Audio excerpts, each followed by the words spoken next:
Welcome back. ಹಾವೇರಿಯಲ್ಲೂ ಕೂಡ ಕಬ್ಬು ಬೆಳೆಗಾರರ ರೋಷಾಗ್ನಿ ಜೋರಾಗ್ತಾ ಇದೆ. ಮೈಲಾರ ಮಹದೇವಪ್ಪ ವೃತ್ತದಲ್ಲಿ ಬೃಹತ್ ಹೋರಾಟವನ್ನು ಮಾಡ್ತಾ ಇದ್ದಾರೆ. ಕಬ್ಬಿನ ರಿಕವರಿಯಲ್ಲಿ ಕಡಿಮೆ ಬೆಲೆ ತೋರಿಸಬಾರದು ಅಂತ, ಜೊತೆಗೆ ಸರ್ಕಾರ ನಿಗದಿ ಮಾಡಿದ 3,300 ರೂಪಾಯಿ ನೀಡುವಂತೆ ಆಗ್ರಹ ಮಾಡ್ತಾ ಇದ್ದಾರೆ. ಬೇಡಿಕೆ ಈಡೇರದಿದ್ರೆ ನಾಳೆ ರಾಷ್ಟ್ರೀಯ ಹೆದ್ದಾರಿಯನ್ನ ಬಂದ್ ಮಾಡ್ತೀವಿ ಅಂತ ಸರ್ಕಾರಕ್ಕೆ ಎಚ್ಚರಿಕೆಯನ್ನು ಕೊಟ್ಟಿದ್ದಾರೆ.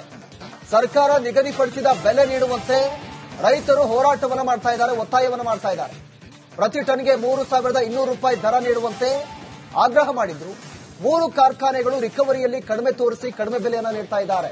ಸರ್ಕಾರ ಘೋಷಣೆ ಮಾಡಿದಂತ 3,300 ರೂಪಾಯಿಯನ್ನ ಕೊಡಬೇಕು ಅಂತ ಒಂದ್ ಕಡೆ ರೈತರು ತಮ್ಮ ಆಕ್ರೋಶವನ್ನು ಹೊರಹಾಕ್ತಾ ಇದ್ದಾರೆ.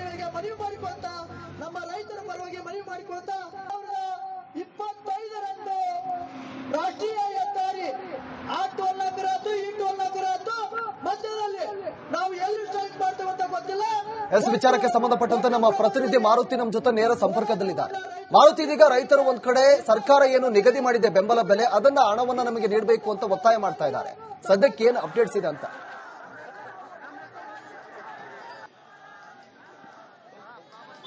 ಪ್ರವೀಣ್, ನೋಡಿ ಹೇಗಾಗಿದೆ ಅಂತಂದ್ರೆ, ಸಕ್ಕರೆ ಸಚಿವರೇ ಹಾವೇರಿ ಜಿಲ್ಲೆಯ ಉಸ್ತುವಾರಿ ಸಚಿವರು, ಆದ್ರೂ ಕೂಡ ಹಾವೇರಿ ಜಿಲ್ಲೆಯ ರೈತರು ಮಾತ್ರ ಹೋರಾಟ ಮಾಡೋದನ್ನ ತಪ್ಪಿಸ್ತಾನೆ ಇಲ್ಲ ಅಂತ ಹೇಳ್ಬೋದು. ಪ್ರತಿನಿತ್ಯ ಇದೇ ರೀತಿಯಾಗಿ ಒಂದಲ್ಲ ಒಂದು ವಿಷಯವಾಗಿ ರೈತರು ಬೆಳೆ ಆಗಿರ್ಬೋದು, ಬೆಂಬಲ ಬೆಲೆ, ಈ ರೀತಿ ಒಂದಲ್ಲ ಒಂದು ರೀತಿಯಲ್ಲಿ ಜಮೀನಲ್ಲಿ ಕೆಲಸ ಮಾಡೋಕ್ಕಿಂತ ಹೆಚ್ಚಾಗಿ ಈ ರೀತಿ ರಸ್ತೆಯಲ್ಲಿ ಪ್ರತಿಭಟನೆ ಮಾಡ್ಲಿಕ್ಕೆ ಕೂಡ ಮುಂದಾಗಿರುವಂತದ್ದು. ಪ್ರವೀಣ್, ಆ ದೃಶ್ಯದಲ್ಲಿ ತೋರಿಸ್ತೀನಿ. ದೃಶ್ಯದಲ್ಲಿ ನೋಡ್ತಿರೋ ಹಾಗೆ ನಾನು ಇರುವಂತದ್ದು ಮೈಲಾರ ಮಹದೇವಪ್ಪ ಸರ್ಕಲ್, ಹಾವೇರಿ ಜಿಲ್ಲೆಯ ಹಾವೇರಿ ನಗರದ ಮೈಲಾರ ಮಹದೇವಪ್ಪ ಸರ್ಕಲ್ ಇದ್ದೀನಿ. ರೈತರು ಕಳೆದ 3 ದಿನಗಳಿಂದ ಪ್ರತಿಭಟನೆ ಮಾಡ್ಲಿಕ್ಕೆ ಮುಂದಾಗ್ತಾ ಇದ್ದಾರೆ. ಅವ್ರು ಯಾರದ್ದು ಆಸ್ತಿ ಅಥವಾ ಜಮೀನನ್ನ ಕೇಳ್ತಾ ಇಲ್ಲ, ಅವರು ಬೆಳೆದಂತ ಬೆಳೆಗೆ ಹಣವನ್ನು ಕೊಡೋಕೆ ಬೆಂಬಲ ಬೆಲೆಯನ್ನು ಕೇಳ್ತಾ ಇದ್ದಾರೆ. ಆದರೂ ಕೂಡ ಸರ್ಕಾರ ಕಣ್ಮುಚ್ಚಿ ಕುಳಿತಾ ಇದೆಯಾ ಅಂತ ಅನ್ನೋ ಒಂದು ವ್ಯವಸ್ಥೆ ಕಾಣ್ತಾ ಇರುವಂತದ್ದು. ಈಗ ಬೇರೆ ಜಿಲ್ಲೆಗಳಲ್ಲಿ 3,300 ರೂಪಾಯಿ ಹಣವನ್ನು ಕೊಟ್ಟಿದ್ದಾರೆ. ಅದೇ ರೀತಿ ನಮಗೂ ಕೂಡ ಅನ್ನೋದು ಈ ರೈತರ ಒಂದು 3 ದಿನದಿಂದ ಬೇಡಿಕೆಯನ್ನು ಇಡ್ತಾ ಇದ್ದಾರೆ. ಸಾಕಷ್ಟು ದಿನಗಳಿಂದ ಹೋರಾಟ ಕೂಡ ಮಾಡ್ಲಿಕ್ಕೆ ಮುಂದಾಗ್ತಾ ಇದ್ದಾರೆ. ಅದರಲ್ಲೂ ಕೂಡ ಸ್ವತಃ ಜಿಲ್ಲಾಧಿಕಾರಿಗಳ ಕಚೇರಿಯಲ್ಲೇ ಕೂಡ ಇವರು ಸಂವಾದ ಮಾಡ್ತಾರೆ. ಅಲ್ಲಿ ಅಂದ್ರೆ ಒಂದು ಕಡೆಗೆ ಅವರನ್ನು ಸರಿಪಡಿಸುವ ಒಂದು ಕೆಲಸ ಮಾಡ್ಲಿಕ್ಕೆ ಮುಂದಾಗ್ತಾರೆ. ಆದ್ರೆ ಸರ್ಕಾರ ಅಥವಾ ಅಧಿಕಾರಿಗಳು ಇತ್ತ ಮಣಿತಾ ಇಲ್ಲ. ಬಂದ್ರು, ರಾಜಕಾರಣಿ ಕೂಡ ಬಂದ್ರು, ಅಧಿಕಾರಿಗಳು ಬಂದ್ರು, ಕೇವಲ ಮಾತುಕತೆಯನ್ನು ನಡೆಸಿದ್ರು. ಅದನ್ನ ಹೊರತುಪಡಿಸಿ ಇದುವರೆಗೂ ಯಾವುದೇ ತರಹದ ಲಾಭ ಆಗಿಲ್ಲ ಅಂತಾನೆ ಹೇಳ್ಬೋದು. ಸದ್ಯ ಮೈಲಾರ ಮಹದೇವಪ್ಪ ಸರ್ಕಲ್ ಅಲ್ಲಿ ಈಗ 3ನೇ ದಿನಕ್ಕೆ ಕಾಲಿಟ್ಟಂತದ್ದು ರೈತರ ಪ್ರತಿಭಟನೆ. ದೃಶ್ಯದಲ್ಲಿ ನೋಡ್ತಿರೋ ದಿನಕ್ಕೆ ಒಂದಿಷ್ಟು ಅಂದ್ರೆ ಜಿಲ್ಲೆಯಲ್ಲಿ ಆದ್ಯಂತ ಏನು ಕಬ್ಬು ಬೆಳೀತಾರೆ ಆ ಎಲ್ಲ ರೈತರು ಕೂಡ ಬೆಳಗಾದ್ರೆ ಸಾಕು ಬರೋದು, ಇಲ್ಲಿ ಕೂರೋದು, ಸರ್ಕಾರಕ್ಕೆ ಮತ್ತೆ ಅಧಿಕಾರಿಗಳ ಹಿಡಿದು ಶಾಪವನ್ನು ಹಾಕೋದಾಗಿದೆ. ಅವರು ಬೆಳೆದಂತ ಕಬ್ಬಿಗೆ ಮಾತ್ರ ಬೆಂಬಲ ಬೆಲೆ ಸಿಗ್ತಾ ಇಲ್ಲ. ಪ್ರಮುಖವಾಗಿ ದೃಶ್ಯ ನೋಡ್ತಿರೋ ಹಾಗೆ ಇವರೆಲ್ಲ ಕಬ್ಬು ಬೆಳೆಗಾರರು. ಈ ಕಬ್ಬು ಬೆಳೆಗಾರ ಏನಿದ್ದಾರೆ, ಇವರು 3 ದಿನಗಳಿಂದ ಸತತವಾಗಿ ಈ ರೀತಿಯಾಗಿ ಇಲ್ಲಿ ಕೂತು ಇಲ್ಲೇ ಊಟ ಮಾಡಿ ಇಲ್ಲೇ ಅಡಿಗೆ ಮಾಡೋ ಕೆಲಸ ಮಾಡ್ತಾ ಇದ್ರು ಕೂಡ ಸರ್ಕಾರ ಮಾತ್ರ ಇತ್ತ ಕಡೆ ಗಮನ ಕೊಡ್ತಾ ಇಲ್ಲ. ಒಂದು ಕಡೆಗೆ ಅಂದ್ರೆ ಇಳುವರಿಯನ್ನ 9.4 ತೋರಿಸ್ತಾ ಇದ್ದಾರೆ. ಬೇರೆ ಜಿಲ್ಲೆಗಳಲ್ಲಿ 11.42 ಇದೆ ಅಂತ ಹೇಳ್ತಾ ಇದ್ದಾರೆ. ಅದನ್ನ ಕೂಡ ಮೋಸ ಮಾಡ್ತಾ ಇದ್ದಾರೆ ಕಂಪನಿಗಳು ಅಥವಾ ಕಾರ್ಖಾನೆಗಳು ಅನ್ನೋದನ್ನ ಈಗ ರೈತರೇ ಸ್ವತಃವಾಗಿ ಇದನ್ನ ವಿರೋಧ ಮಾಡ್ತಾ ಇರುವಂತದ್ದು. ಸರ್ಕಾರ ಮಧ್ಯಸ್ಥಿಕೆ ವಹಿಸಿ ಇಳುವರಿಯನ್ನ ಚೆಕ್ ಮಾಡಿಸೋ ಕೆಲಸ ಮಾಡಬೇಕು ಅಂತ ಕೂಡ ಸಾಕಷ್ಟು ಬಾರಿ ಹೇಳ್ತಾ ಇದ್ದಾರೆ. ಆದ್ರೂ ಕೂಡ ಆಗ್ತಾ ಇಲ್ಲ. ಇಲ್ಲಿ ರೈತರನ್ನ ಕೇಳೋ ಪ್ರಯತ್ನ ಮಾಡ್ತೀನಿ. ಯಾಕಂದ್ರೆ ಕಳೆದ 3 ದಿನ ಆಯ್ತು, ಕೊಟ್ಟಂತ ಗಡುವು ಮುಗಿತಾ ಬಂದಿದೆ. ಇವತ್ತು ಅಥವಾ ಮಧ್ಯಾಹ್ನವರೆಗೂ ಗಡುವು ಕೊಟ್ಟಿದ್ದಾರೆ. ಇವತ್ತು ಮಧ್ಯಾಹ್ನ ಆಗದೆ ಇದ್ರೆ ಹೆದ್ದಾರಿಯನ್ನು ತಡೆಯೋ ಕೆಲಸ ಮಾಡ್ತೀನಿ ಅಂತ ಬಗ್ಗೆ ಮಾತನಾಡಿದ ಜೊತೆಗೆ ಭುವನೇಶ್ವರ್ ಶುಡ್ಲಾಪುರ ಇದ್ದಾರೆ. ಅವರು ಕೂಡ ಕಬ್ಬು ಬೆಳೆಗಾರರ ಸಂಘದ ಅಧ್ಯಕ್ಷ ಕೂಡ ಹೌದು. ಕಬ್ಬು ಬೆಳೆಗಾರರು ಕೂಡ ಅವ್ರ ಮಾತಾಡ್ತೀನಿ ಸರ್. ಈಗ 3 ದಿನ ಆಯ್ತು, ಅಧಿಕಾರಿಗಳು ಬಂದ್ರು, ಕಥೆಗಳನ್ನ ಹೇಳಿದ್ರು, ಹಾಡುಗಳನ್ನ ಹೇಳಿದ್ರು, ಹೋದ್ರು. ಏನು ಮುಂದೆ ಏನ್ ಸರ್ ಜೀವನ ಏನು ಅಂತ ರೈತರದು?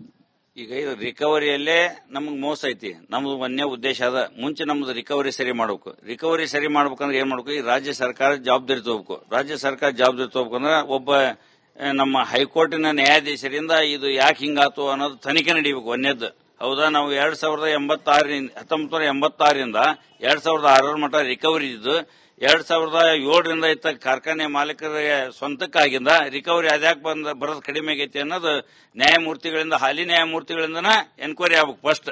ಹೌದ್ರಿ, ಅದಾಗ್ಲಿಲ್ಲ ಅಂದ್ರೆ ನಮ್ಗೆ ನ್ಯಾಯ ಸಿಗಲ್ಲ. ಈಗ ನಾನು ರಾಜ್ಯ ಸರ್ಕಾರಕ್ಕೆ ರಾಜ್ಯ ಸರ್ಕಾರ ಜೀವಂತ ಐತೆ ಸತ್ತತೆ ಅಂತ ಕೇಳ್ತಾನೆ ನಾನು.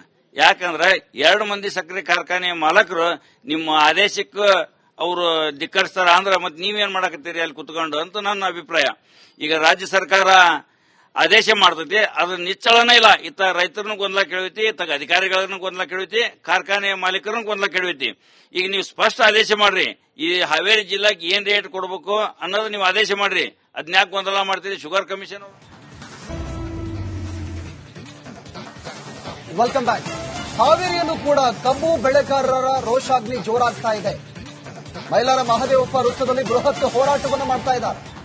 ಕಬ್ಬಿನ ರಿಕವರಿಯಲ್ಲಿ ಕಡಿಮೆ ಬೆಲೆ ತೋರಿಸಬಾರದು ಅಂತ, ಜೊತೆಗೆ ಸರ್ಕಾರ ನಿಗದಿ ಮಾಡಿದ 3,300 ರೂಪಾಯಿ ನೀಡುವಂತೆ ಆಗ್ರಹ ಮಾಡ್ತಾ ಇದ್ದಾರೆ. ಬೇಡಿಕೆ ಈಡೇರದಿದ್ರೆ ನಾಳೆ ರಾಷ್ಟ್ರೀಯ ಹೆದ್ದಾರಿಯನ್ನ ಬಂದ್ ಮಾಡ್ತೀವಿ ಅಂತ ಸರ್ಕಾರಕ್ಕೆ ಎಚ್ಚರಿಕೆಯನ್ನು ಕೊಟ್ಟಿದ್ದಾರೆ. ಸರ್ಕಾರ ನಿಗದಿಪಡಿಸಿದ ಬೆಲೆ ನೀಡುವಂತೆ ರೈತರು ಹೋರಾಟವನ್ನು ಮಾಡ್ತಾ ಇದ್ದಾರೆ, ಒತ್ತಾಯವನ್ನು ಮಾಡ್ತಾ ಇದ್ದಾರೆ. ಪ್ರತಿ ಟನ್ಗೆ 3,200 ರೂಪಾಯಿ ದರ ನೀಡುವಂತೆ ಆಗ್ರಹ ಮಾಡಿದ್ರು. 3 ಕಾರ್ಖಾನೆಗಳು ರಿಕವರಿಯಲ್ಲಿ ಕಡಿಮೆ ತೋರಿಸಿ ಕಡಿಮೆ ಬೆಲೆಯನ್ನ ನೀಡ್ತಾ ಇದ್ದಾರೆ.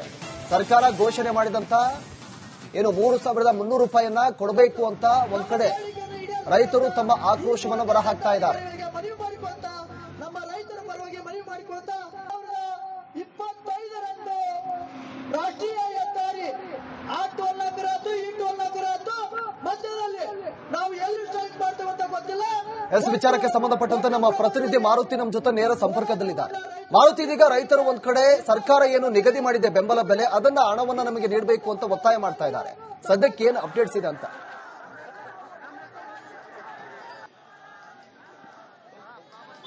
ಪ್ರವೀಣ್, ನೋಡಿ ಹೇಗಾಗಿದೆ ಅಂತಂದ್ರೆ ಸಕ್ಕರೆ ಸಚಿವರೇ ಹಾವೇರಿ ಜಿಲ್ಲೆಯ ಉಸ್ತುವಾರಿ ಸಚಿವರು, ಆದ್ರೂ ಕೂಡ ಹಾವೇರಿ ಜಿಲ್ಲೆಯ ರೈತರು ಮಾತ್ರ ಹೋರಾಟ ಮಾಡೋದನ್ನ ತಪ್ಪಿಸ್ತಾನೆ ಇಲ್ಲ ಅಂತ ಹೇಳ್ಬೋದು. ಪ್ರತಿನಿತ್ಯ ಇದೇ ರೀತಿಯಾಗಿ ಒಂದಲ್ಲ ಒಂದು ವಿಷಯವಾಗಿ ರೈತರು ಬೆಳೆ ಆಗಿರ್ಬೋದು, ಬೆಂಬಲ ಬೆಲೆ, ಈ ರೀತಿ ಒಂದಲ್ಲ ಒಂದು ರೀತಿಯಲ್ಲಿ ಜಮೀನಲ್ಲಿ ಕೆಲಸ ಮಾಡೋಕ್ಕಿಂತ ಹೆಚ್ಚಾಗಿ ಈ ರೀತಿ ರಸ್ತೆಯಲ್ಲಿ ಪ್ರತಿಭಟನೆ ಮಾಡಲಿಕ್ಕೆ ಕೂಡ ಮುಂದಾಗಿರುವಂತದ್ದು. ಪ್ರವೀಣ್, ಆ ದೃಶ್ಯದಲ್ಲಿ ತೋರಿಸ್ತೀನಿ. ದೃಶ್ಯದಲ್ಲಿ ನೋಡ್ತಿರುವ ಹಾಗೆ ನಾನು ಇರುವಂತದ್ದು ಮೈಲಾರ ಮಹದೇವಪ್ಪ ಸರ್ಕಲ್, ಹಾವೇರಿ ಜಿಲ್ಲೆಯ ಹಾವೇರಿ ನಗರದ ಮೈಲಾರ ಮಹದೇವಪ್ಪ ಸರ್ಕಲ್ ಇದ್ದೀನಿ. ರೈತರು ಕಳೆದ 3 ದಿನಗಳಿಂದ ಪ್ರತಿಭಟನೆ ಮಾಡ್ಲಿಕ್ಕೆ ಮುಂದಾಗ್ತಾ ಇದ್ದಾರೆ. ಅವ್ರು ಯಾರದ್ದು ಆಸ್ತಿ ಅಥವಾ ಜಮೀನನ್ನ ಕೇಳ್ತಾ ಇಲ್ಲ, ಅವರು ಬೆಳೆದಂತ ಬೆಳೆಗೆ ಹಣವನ್ನು ಕೊಡೋಕೆ ಬೆಂಬಲ ಬೆಲೆಯನ್ನು ಕೇಳ್ತಾ ಇದ್ದಾರೆ. ಆದರೂ ಕೂಡ ಸರ್ಕಾರ ಕಣ್ಮುಚ್ಚಿ ಕುಳಿತಾ ಇದೆಯಾ ಅಂತ ಅನ್ನೋ ಒಂದು ವ್ಯವಸ್ಥೆ ಕಾಣ್ತಾ ಇರುವಂತದ್ದು. ಈಗ ಬೇರೆ ಜಿಲ್ಲೆಗಳಲ್ಲಿ 3,300 ರೂಪಾಯಿ ಹಣವನ್ನು ಕೊಟ್ಟಿದ್ದಾರೆ. ಅದೇ ರೀತಿ ನಮಗೂ ಕೂಡ ಅನ್ನೋದು ಈ ರೈತರ ಒಂದು 3 ದಿನದಿಂದ ಬೇಡಿಕೆಯನ್ನು ಇಡ್ತಾ ಇದ್ದಾರೆ. ಸಾಕಷ್ಟು ದಿನಗಳಿಂದ ಹೋರಾಟ ಕೂಡ ಮಾಡಲಿಕ್ಕೆ ಮುಂದಾಗ್ತಾ ಇದ್ದಾರೆ. ಅದರಲ್ಲೂ ಕೂಡ ಸ್ವತಃ ಜಿಲ್ಲಾಧಿಕಾರಿಗಳ ಕಚೇರಿಯಲ್ಲೇ ಕೂಡ ಇವರು ಸಂವಾದ ಮಾಡ್ತಾರೆ. ಅಲ್ಲಿ ಅಂದ್ರೆ ಒಂದು ಕಡೆಗೆ ಅವರನ್ನು ಸರಿಪಡಿಸುವ ಒಂದು ಕೆಲಸ ಮಾಡಲಿಕ್ಕೆ ಮುಂದಾಗ್ತಾರೆ. ಆದ್ರೆ ಸರ್ಕಾರ ಅಥವಾ ಅಧಿಕಾರಿಗಳು ಇತ್ತ ಮಣಿತಾ ಇಲ್ಲ. ಬಂದ್ರು, ರಾಜಕಾರಣಿ ಕೂಡ ಬಂದ್ರು, ಅಧಿಕಾರಿಗಳು ಬಂದ್ರು, ಕೇವಲ ಮಾತುಕತೆಯನ್ನು ನಡೆಸಿದ್ರು. ಅದನ್ನ ಹೊರತುಪಡಿಸಿ ಇದುವರೆಗೂ ಯಾವುದೇ ತರಹದ ಲಾಭ ಆಗಿಲ್ಲ ಅಂತಾನೆ ಹೇಳ್ಬೋದು. ಸದ್ಯ ಮೈಲಾರ ಮಹದೇವಪ್ಪ ಸರ್ಕಲ್ ಅಲ್ಲಿ ಈಗ 3ನೇ ದಿನಕ್ಕೆ ಕಾಲಿಟ್ಟಂತದ್ದು ರೈತರ ಪ್ರತಿಭಟನೆ. ದೃಶ್ಯದಲ್ಲಿ ನೋಡ್ತಿರೋ ದಿನಕ್ಕೆ ಒಂದಿಷ್ಟು ಅಂದ್ರೆ ಜಿಲ್ಲೆಯಲ್ಲಿ ಆದ್ಯಂತ ಏನು ಕಬ್ಬು ಬೆಳೀತಾರೆ ಆ ಎಲ್ಲ ರೈತರು ಕೂಡ ಬೆಳಗಾದ್ರೆ ಸಾಕು ಬರೋದು, ಇಲ್ಲಿ ಕೂರೋದು, ಸರ್ಕಾರಕ್ಕೆ ಮತ್ತೆ ಅಧಿಕಾರಿಗಳ ಹಿಡಿದು ಶಾಪವನ್ನು ಹಾಕೋದಾಗಿದೆ. ಅವರು ಬೆಳೆದಂತ ಕಬ್ಬಿಗೆ ಮಾತ್ರ ಬೆಂಬಲ ಬೆಲೆ ಸಿಗ್ತಾ ಇಲ್ಲ. ಪ್ರಮುಖವಾಗಿ ದೃಶ್ಯ ನೋಡ್ತಿರೋ ಹಾಗೆ ಇವರೆಲ್ಲ ಕಬ್ಬು ಬೆಳೆಗಾರರು. ಈ ಕಬ್ಬು ಬೆಳೆಗಾರ ಏನಿದ್ದಾರೆ, ಇವರು 3 ದಿನಗಳಿಂದ ಸತತವಾಗಿ ಈ ರೀತಿಯಾಗಿ ಇಲ್ಲಿ ಕೂತು ಇಲ್ಲೇ ಊಟ ಮಾಡಿ ಇಲ್ಲೇ ಅಡಿಗೆ ಮಾಡೋ ಕೆಲಸ ಮಾಡ್ತಾ ಇದ್ರು ಕೂಡ ಸರ್ಕಾರ ಮಾತ್ರ ಇತ್ತ ಕಡೆ ಗಮನ ಕೊಡ್ತಾ ಇಲ್ಲ. ಒಂದು ಕಡೆಗೆ ಅಂದ್ರೆ ಇಳುವರಿಯನ್ನ 9.4 ತೋರಿಸ್ತಾ ಇದ್ದಾರೆ. ಬೇರೆ ಜಿಲ್ಲೆಗಳಲ್ಲಿ 11.42 ಇದೆ ಅಂತ ಹೇಳ್ತಾ ಇದ್ದಾರೆ. ಅದನ್ನ ಕೂಡ ಮೋಸ ಮಾಡ್ತಾ ಇದ್ದಾರೆ ಕಂಪನಿಗಳು ಅಥವಾ ಕಾರ್ಖಾನೆಗಳು ಅನ್ನೋದನ್ನ ಈಗ ರೈತರೇ ಸ್ವತಃವಾಗಿ ಇದನ್ನ ವಿರೋಧ ಮಾಡ್ತಾ ಇರುವಂತದ್ದು. ಸರ್ಕಾರ ಮಧ್ಯಸ್ಥಿಕೆ ವಹಿಸಿ ಇಳುವರಿಯನ್ನ ಚೆಕ್ ಮಾಡಿಸೋ ಕೆಲಸ ಮಾಡಬೇಕು ಅಂತ ಕೂಡ ಸಾಕಷ್ಟು ಬಾರಿ ಹೇಳ್ತಾ ಇದ್ದಾರೆ. ಆದ್ರೂ ಕೂಡ ಆಗ್ತಾ ಇಲ್ಲ. ಇಲ್ಲಿ ರೈತರನ್ನ ಕೇಳೋ ಪ್ರಯತ್ನ ಮಾಡ್ತೀನಿ. ಯಾಕಂದ್ರೆ ಕಳೆದ 3 ದಿನ ಆಯ್ತು, ಕೊಟ್ಟಂತ ಗಡುವು ಮುಗಿತಾ ಬಂದಿದೆ. ಇವತ್ತು ಅಥವಾ ಮಧ್ಯಾಹ್ನವರೆಗೂ ಗಡುವು ಕೊಟ್ಟಿದ್ದಾರೆ. ಇವತ್ತು ಮಧ್ಯಾಹ್ನ ಆಗದೆ ಇದ್ರೆ ಹೆದ್ದಾರಿಯನ್ನು ತಡೆಯೋ ಕೆಲಸ ಮಾಡ್ತೀನಿ ಅಂತ ಬಗ್ಗೆ ಮಾತನಾಡಿದ ಜೊತೆಗೆ ಭುವನೇಶ್ವರ್ ಶುಡ್ಲಾಪುರ ಇದ್ದಾರೆ. ಅವರು ಕೂಡ ಕಬ್ಬು ಬೆಳೆಗಾರರ ಸಂಘದ ಅಧ್ಯಕ್ಷ ಕೂಡ ಹೌದು. ಕಬ್ಬು ಬೆಳೆಗಾರರು ಕೂಡ ಅವ್ರ ಮಾತಾಡ್ತೀನಿ ಸರ್. ಈಗ 3 ದಿನ ಆಯ್ತು, ಅಧಿಕಾರಿಗಳು ಬಂದ್ರು, ಕಥೆಗಳನ್ನ ಹೇಳಿದ್ರು, ಹಾಡುಗಳನ್ನ ಹೇಳಿದ್ರು, ಹೋದ್ರು. ಏನು ಮುಂದೆ ಏನ್ ಸರ್ ಜೀವನ ಏನು ಅಂತ ರೈತರದು? ಈಗ ಇದು ರಿಕವರಿಯಲ್ಲೇ ನಮಗ್ ಮೋಸ ಐತಿ. ನಮ್ದು ಒಂದೇ ಉದ್ದೇಶ ಅದ, ಮುಂಚೆ ನಮ್ದು ರಿಕವರಿ ಸರಿ ಮಾಡ್ಬೇಕು. ರಿಕವರಿ ಸರಿ ಮಾಡ್ಬೇಕಂದ್ರೆ ಏನ್ ಮಾಡ್ಬೇಕು, ಈ ರಾಜ್ಯ ಸರ್ಕಾರ ಜವಾಬ್ದಾರಿ ತಗೋಬೇಕು. ರಾಜ್ಯ ಸರ್ಕಾರ ಜವಾಬ್ದಾರಿ ತಗೋಬೇಕಂದ್ರೆ ಒಬ್ಬ ನಮ್ಮ ಹೈಕೋರ್ಟಿನ ನ್ಯಾಯಾಧೀಶರಿಂದ ಇದು ಯಾಕೆ ಹಿಂಗಾತು ಅನ್ನೋದು ತನಿಖೆ ನಡೀಬೇಕು. ಒಂದೇದ್ದು ಹೌದಾ, ನಾವು 1986ರಿಂದ 2006 ಮಟ್ಟ ರಿಕವರಿ ಇದ್ದು 2007ರಿಂದ ಇತ್ತ ಕಾರ್ಖಾನೆ ಮಾಲೀಕರಿಗೆ ಸ್ವಂತಕ್ಕಾಗಿಂದ ರಿಕವರಿ ಅದ್ಯಾಕೆ ಬರೋದು ಕಡಿಮೆ ಆಗೈತಿ ಅನ್ನೋದು ನ್ಯಾಯಮೂರ್ತಿಗಳಿಂದ, ಹಾಲಿ ನ್ಯಾಯಮೂರ್ತಿಗಳಿಂದನ ಎನ್ಕ್ವೈರಿ ಆಗ್ಬೇಕು ಫಸ್ಟ್. ಹೌದ್ರಿ, ಅದಾಗ್ಲಿಲ್ಲ ಅಂದ್ರೆ ನಮ್ಗೆ ನ್ಯಾಯ ಸಿಗಲ್ಲ. ಈಗ ನಾನು ರಾಜ್ಯ ಸರ್ಕಾರಕ್ಕೆ ರಾಜ್ಯ ಸರ್ಕಾರ ಜೀವಂತ ಐತೆ ಸತ್ತತೆ ಅಂತ ಕೇಳ್ತಾನೆ ನಾನು. ಯಾಕಂದ್ರೆ 2 ಮಂದಿ ಸಕ್ಕರೆ ಕಾರ್ಖಾನೆ ಮಾಲಕರು ನಿಮ್ಮ ಆದೇಶಕ್ಕೆ ಅವರು ಧಿಕ್ಕರಿಸ್ತಾರ ಅಂದ್ರೆ ಮತ್ತೆ ನೀವೇನ್ ಮಾಡಕತ್ತೀರಿ ಅಲ್ಲಿ ಕುತ್ಕೊಂಡು ಅಂತ ನನ್ನ ಅಭಿಪ್ರಾಯ. ಈಗ ರಾಜ್ಯ ಸರ್ಕಾರ ಆದೇಶ ಮಾಡ್ತೈತಿ, ಅದು ನಿಚ್ಚಳನೇ ಇಲ್ಲ. ಇತ್ತ ರೈತರನ್ನು ಗೊಂದಲ ಕೇಳೈತಿ, ಇತ್ತ ಅಧಿಕಾರಿಗಳನ್ನು ಗೊಂದಲ ಕೇಳೈತಿ, ಕಾರ್ಖಾನೆ ಮಾಲೀಕರನ್ನು ಗೊಂದಲ ಕೇಳೈತಿ. ಈಗ ನೀವು ಸ್ಪಷ್ಟ ಆದೇಶ ಮಾಡ್ರಿ, ಈ ಹಾವೇರಿ ಜಿಲ್ಲಾಕ್ಕೆ ಏನ್ ರೇಟ್ ಕೊಡಬೇಕು ಅನ್ನೋದು ನೀವು ಆದೇಶ ಮಾಡ್ರಿ. ಅದ್ನ್ಯಾಕ್ ಗೊಂದಲ ಮಾಡ್ತೀರಿ? Sugar commission